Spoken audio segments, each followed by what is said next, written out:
Welcome to the Smurf and Hawk show. Smurfing and hawking. Yeah, which has been gone for how long, Dave? Oh, God knows. If you're talking about officially, then probably about 6 years or so. If you're talking about how many attempts we've made to do something and it's never actually been released, then one. Well, it's been off air for 9 years. Oh, you're going for the old student radio days, are we? I've got a tube of toothpaste for some reason. I don't know why. Good for you. Is that your special party trick for this series? What? The toothpaste? Just eating random things during the show. This week, I've been mostly eating toothpaste. My party trick is going to be that during the show, I'm also on my arse in my pants watching a particular TV show. And I'm just going to randomly tell you what's going on. There's a cancer ad and some woman's shooting the word cancer with their eye beams. Really? Take that, cancer. We can all learn a thing or two from that. Wonderful. So let's go into this show. I do have a new sort of gadget handy. It's called the Lever of News, featuring Boris Johnson. Leave it out. I pull the lever and then we talk about whatever the bloody subject is of September. You're getting real in-depth coverage of how low and desperate our content drive has become. Yeah, exactly. So your first lever subject, David Murphy, is reincarnated as an olive. Boris Johnson. I love the big gap there, as if it was going to be something exciting. Well, what do you want to know? Why is Boris Johnson in the news in September? Because he's supposed to be doing president. Well, he has done talk today, but he spent most of his time running through wheat fields, like a certain leader of our country likes to do. Right, okay. I thought you were going to go more about his marriage, but yeah. Oh well, I mean, if you're doing this with whatever happened in September, there's about 10 stories we could cover. So go on. So he's officially split with his wife. He's running through the fields of wheat or whatever. There was that comment about post boxes. That's how he got himself back in the eye again. Yeah. Although I won't go too much into that one. Yeah, there was that comment about post boxes. We won't repeat it for obvious reasons. Yeah, poor Postman Pat. Yeah, so he did that. What else has he done, Dave? Ridden his bicycle. When doesn't he do that? Although, to be fair, I don't know if it's good news for him or bad news for the rest of us. He got a standing ovation in his speech at the Tory Pride conference today. Is that not the same Tory conference where there was only like a handful of people there? Yeah, in the main hall, most of the politicians were speaking yesterday. It was half empty. Obviously, Theresa May is still to make her speech. Is it tomorrow or is it Thursday? Just as an aside thing, we're talking about the Tory Pride conference. I don't know if you saw today, not today, sorry, I'm not recording it. I don't know if you saw in the news during the conference that Channel 4 news anchor Jon Snow was upset. He was complaining that Theresa May wouldn't give him an interview. First time in, 29 years? Every Prime Minister, even she's done it in the past, has given interviews. But I think because, obviously, she's been on Andrew Marr and other people have questioned her about Brexit plans, and it's sort of like she's contradicting herself on certain points. It's a sign of, well, I'm not going to just be interviewed by anybody now. She doesn't want to be interviewed by Smurf and Hawk. No, what a shame. We're only going to ask her if she likes ducks. I mean, it's the natural regression. If you're going through wheat fields, there's going to be a pond somewhere. And we all know how she treats pond life. Well, unfortunately, it goes to our next subject, Dave. This better not be about ducks, because I've had enough ducks for one. No, it's not. It's better than ducks. Let's be absolutely clear. There are too many cornflakes. It's Brexit. Breakfast. Brexit. I was going to answer, I'm so looking forward to having omelettes tomorrow. My question for you is, you're Irish, aren't you, David? Well, no, I'm half Irish. I'm British on my birth certificate. Yeah. My family's Irish, so my dad has an Irish passport. Not because he's like, I hate everything going on because I hate politics, I'm going to get an Irish passport and run away, and I'm going to keep saying I'm going to run away, and never does. Will it happen come March? Will there be an exodus of celebrities and businesses and all this? Well, my question for you is, because you're half Irish, obviously they're still debating on this no deal, yes deal, whatever And my question for you is, have they even sorted out the Irish problem yet? No, the Irish border, no, that's one of the key contentions. It's like the top 5 points, probably top 3 points, one of the main things, because Ireland itself, the Republic of Ireland, is a part of the EU, and obviously the border with Northern Ireland, if Northern Ireland are with the UK and they're leaving the EU, even though there's plans that the EU want them to stay, particularly offering them extra trade deals, that it will cause tensions between since the peace was signed nearly 30 years ago now, 40 years ago. I don't know. There's several different ideas thrown around. One was having a soft border. One was moving the border into the sea for some reason. I don't know how you're going to do that. Just on paper, it sounds like get your scuba gear on. We're going to check your passport, but you can only do it by getting wet. What do you think, Dave? Is it March 27th, 28th? It's not my birthday, that's for sure. No. You want the deadline date, do you? Yeah, I want a deadline date, which is 29th of March. With regards to Brexit, what's your thoughts? Do you think they're going to get a no deal? Well, who knows? I don't think there's going to be a second referendum. I think that can be ruled out. If there is a referendum, and I would probably campaign for one. I wouldn't want to see one until like a couple of years later. Whilst even the EU probably want to see, in some respect, another vote. If you do it before we've even gone through the process, and then say that the first vote never happened, different like that. A, there's this whole line, you're disrespecting democracy and all that. And B, how do you know the result's going to be any different? Because every time they say, more people are going to vote Remain now, all the polls are going to say that. But that's what happened in the first vote. Instead of Remain was onto a short bet, and suddenly, 52%. I remember watching it on election night. And obviously watching Farage's sad face, which Sky News just kept going back to for some reason. They just loved that more than any other Leave or Remain group that were on. I don't know. And suddenly, 5 minutes later, he's got 2 pints of ale out, and he's going, hey, this is a historic day. Ooh. I think he called it the Independence Day, which didn't go down well. Yes, our Independence Day, yeah. Typical. Always trying to get that Churchill speech in. Well, I'm going to ask you the question, Dave. You can tell me to sod off if you want to. Which way did you vote? Why should I tell you on this podcast? It's bad enough that I already get flack from both sides online, especially on Twitter. But why would I say one way or the other which way I voted? I can tell you which way my dad voted. He didn't want to vote, and I had to force him to. Go on then. He's Remain, which was surprising. Next lever pulling. Stop saying next. Let's go for Primark. It is. Hang on. How are you getting to ask me all these questions when you can't be asked to say which way you voted? Pulling the lever again. Never in the field of human consciousness so much about so many to say few. Bowsette. Browsette? I'm not browsing anything like that, thank you. Or Bowsette. Bowsette, yes. Do you want to go on the controversy side and I'll do the historical side? I'll explain how it came to pass. Nintendo Direct happens quite often now, 4 or 5 times a year at least. They did one a couple of weeks ago about some of the new games coming to the Switch. One of them was yet another port of a Wii U game, New Super Mario Brothers. It was a deluxe edition. I'm probably going to get it because it's 2 games in one. You get a game for free.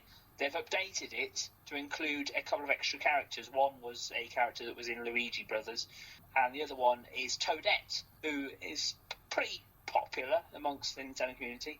She's basically a pink toad, female toad. Although, do toads have genders? That is a debate we could have online for ages and then get arrested for hate speech. I don't know.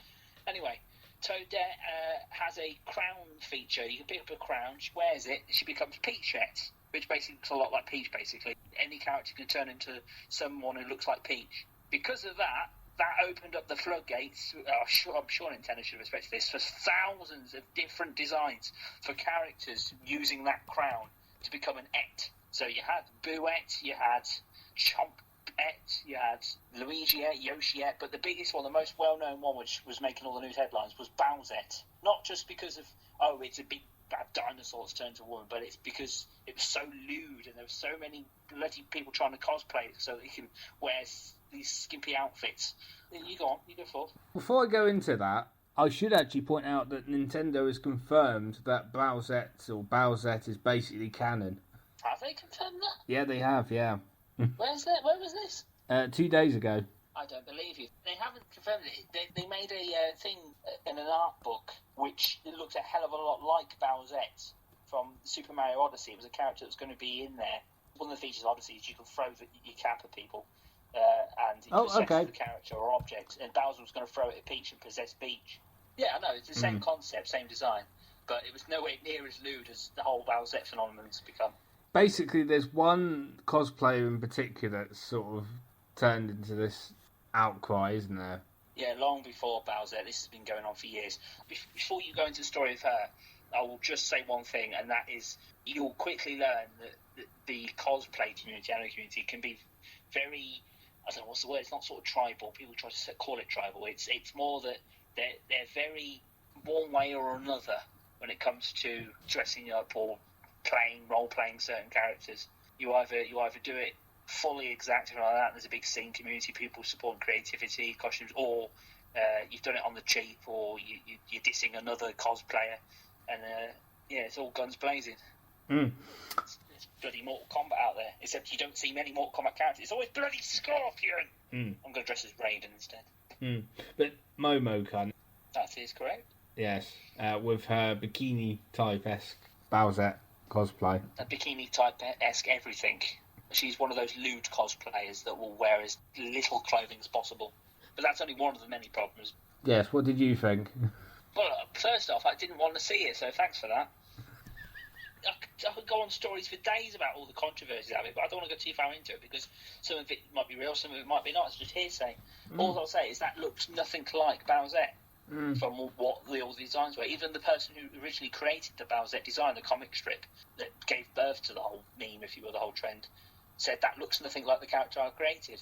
And one of the funny jokes going around was that despite the black bikini that was bought, apparently the crown itself, not the crown, sorry, the Bowser's head that was bought to put on their head was bought off Amazon rather than made, hence the delay in making the costume.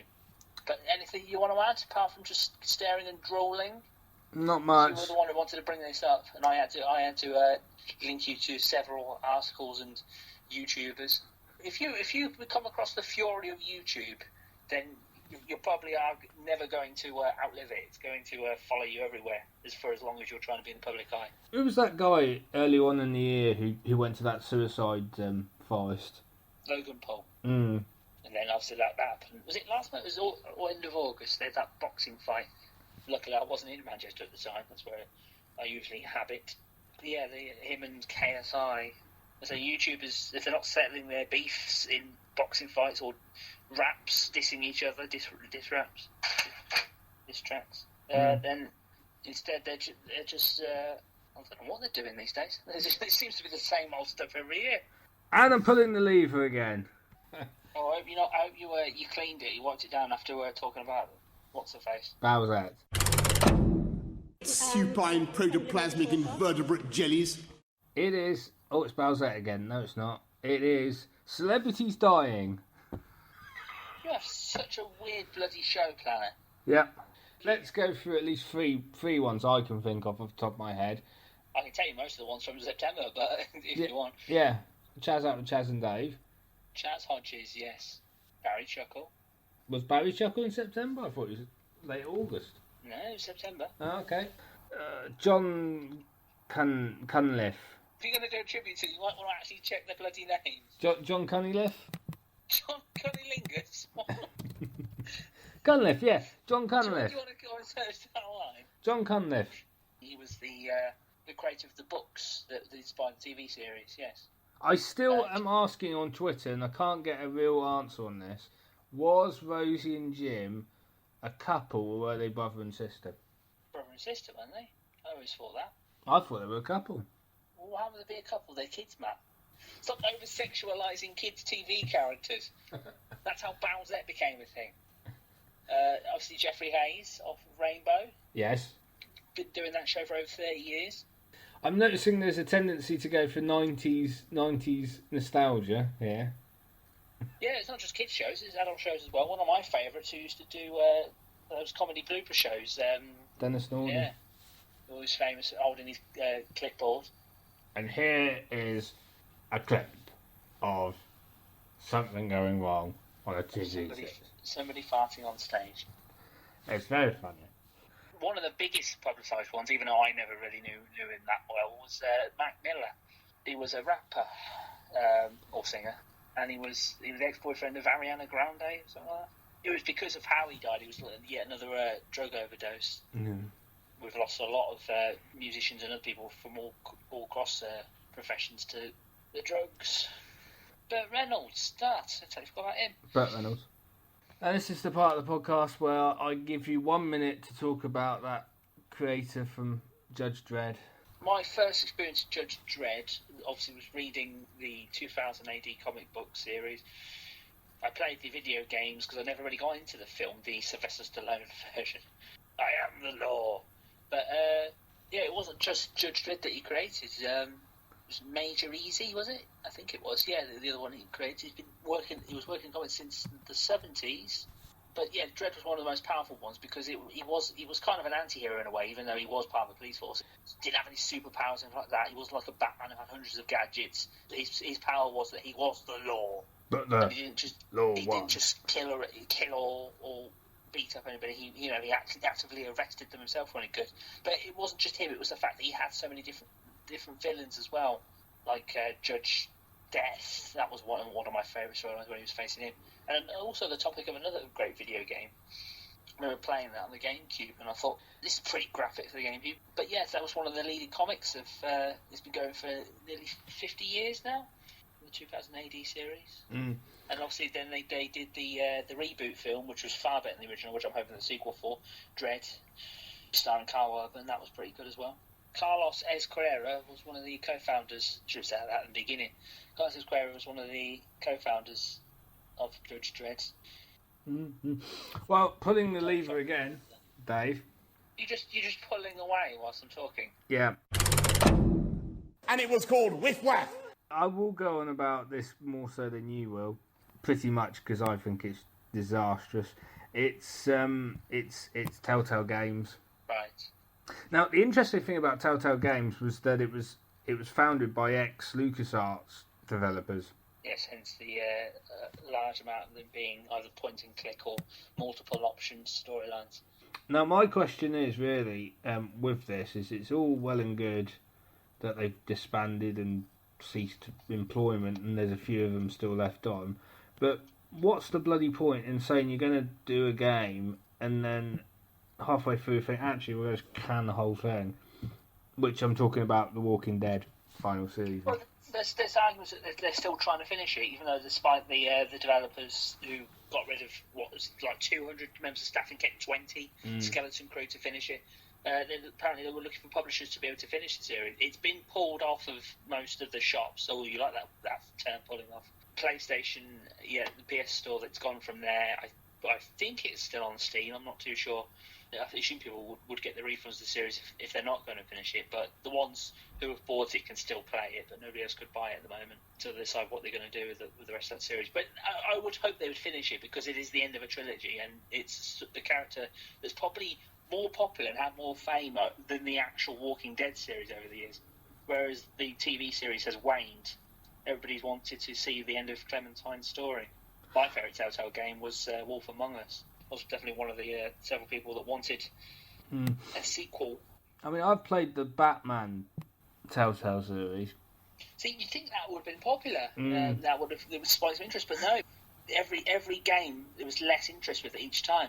And I think what a lot of people, critics and YouTubers are saying, it was down to the format of the games being too common, too similar over time. Whereas with LucasArts games, it would have a mixture of different kinds of play. Like you'd have your Sam and Max's with humour and cartooniness and stuff like that. And then the next minute, you'd have quite serious stuff with Star Wars Knights of the Old Republic. Was that BioWare? That might be BioWare. What about Grim Fandango? That was one of my favourites. Monkey Island. Monkey Island, yeah, that was one of the originals. It was always the same. You'd get choices. They'd be writing in the corner saying such and such character would remember this. Almost like you're playing the same game but with a different skin on each time. I don't usually find that a problem because I've been playing games like Dynasty Warriors for years, which is definitely the same game over and over again, only with a different skin. There's hundreds of those games out there, but apparently Telltale, that format just wore out. there's only so many times you can make people do the same thing over and over again. If it was more action-packed, you had features on top of the multiple choices decisions, I think it might have worked better. It's come to the end of the show. Aww. What have you got to look forward to in October? I'm booking a trip to New York for WrestleMania 35. It's a mate's 30th birthday party, so we'll be spending some time in London for the Manchester Comic Con, the MCM Comic Con. Yes, Manchester's coming to London to invade. And we're both involved in this. We're trying to get more involved in local radio. You had to bring it up, didn't you? Well, I'm not going into too much detail about it because it's not widely known yet. But yeah, we'll just say that we've got an eye on the local community scene. There we go. That'll be nice. Not like Community, the TV show, which was quite popular, even though it had Chevy Chase in. Mm. Oh my God, Sherlock Holmes just headbutted that giant Frenchman who was also a wrestler once in WWE. Not Andre the Giant, before you ask. Who's dead, isn't he? Of course he is. Yeah, 20 years ago. It was 1992, I think it was. The only reason why I know who Andre the Giant is because he was in The Princess Bride. Yeah, it's one of your favourite films because it stars one of your favourite actors. Mm. Bye-bye, David. Oh, wow. Just ditch me then. Right, okay.